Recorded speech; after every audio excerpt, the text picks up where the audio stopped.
அன்பர்களே, இன்று பங்குனி உத்திர பெருவிழா.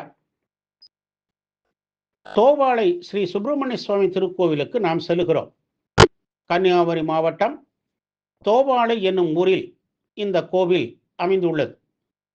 இந்திரன் மும்மூர்த்தியை வழிபட சுசீந்திரம் சென்றபோது தோவாளையில் உள்ள மலர்களின் நறுமணம் அவனை கவர்ந்தது.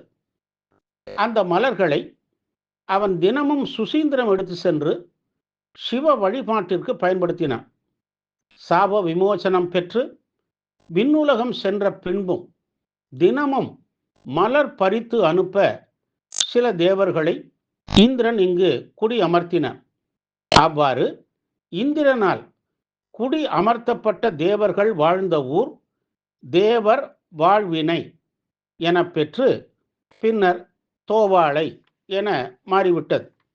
இந்த தலத்தில் மருமகன் ஸ்ரீ பாலசுப்பிரமணியன் குன்றின் உச்சியிலும் மாமன் பாலகிருஷ்ணன் குன்றின் அடிவாரத்திலும் நின்று அருள் புரிகிறார்கள். 108 படிகள் ஏறி சென்றால் முருகன் கோவிலை நாம் அடையலாம். 2 பிரகாரங்கள் கொண்ட சிறிய கோவில். கருவறையில் முருகன் 4 கைகளுடன் மயில் மீது நின்று அருள் புரிகிறார். கருவறையில் முன்னால் அமைந்துள்ள மண்டபத்தில் 4 தூண்கள் அமைந்துள்ளன.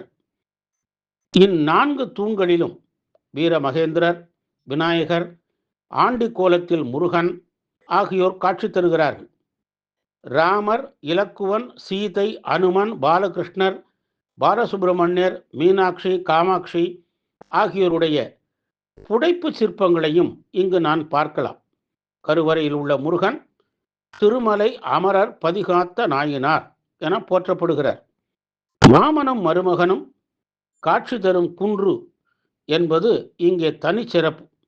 சஷ்டி விழாவின் போது முதல் நாள் பாலமுருகன் வடிவத்திலும் சிவபெருமான் வடிவிலும் 2, 3 நாட்களிலும் அர்த்தநாரீஸ்வரர் வடிவிலும் 4ஆம் நாள் சங்கர நாராயணராகவும் 5வது நாளில் சக்தியின் தோற்றத்திலும் 6வது நாளில் போர் வீரராகவும் காட்சி தருவது இங்கு தனிச்சிறப்பு. இந்த கோவிலின் வடக்கு பக்கத்தில் கல்வெட்டு ஒன்று உள்ளது.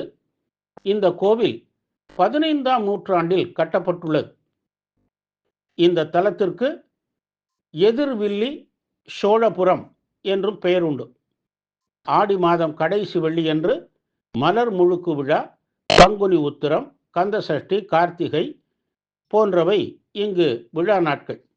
பக்தர்கள் தாங்கள் நினைத்த காரியம் கைகூடிட இங்கே வேண்டி நிற்கிறார்கள். பால் குடம் எடுத்தல், காவடி எடுத்தல், பாலபிஷேகம் செய்தல் முதலிய நோக்கத்தில் பல்வேறு நேர்த்திக்கடன்களை செய்கிறார்கள். சுசீந்திரத்திலிருந்து 13 கிலோமீட்டர் தொலைவிலே இந்த கோவில் அமைந்துள்ளது. நம் கோரிக்கைகளை நிறைவேற்றி வாழ்வை இன்பமயமாக்கும் வரம் தரும் தோவாளை ஸ்ரீ பாலசுப்பிரமணியரை போற்றி வழிபட்டு பேரருள் பெறுவோமாக. வெற்றிவேல் வீரவேல்.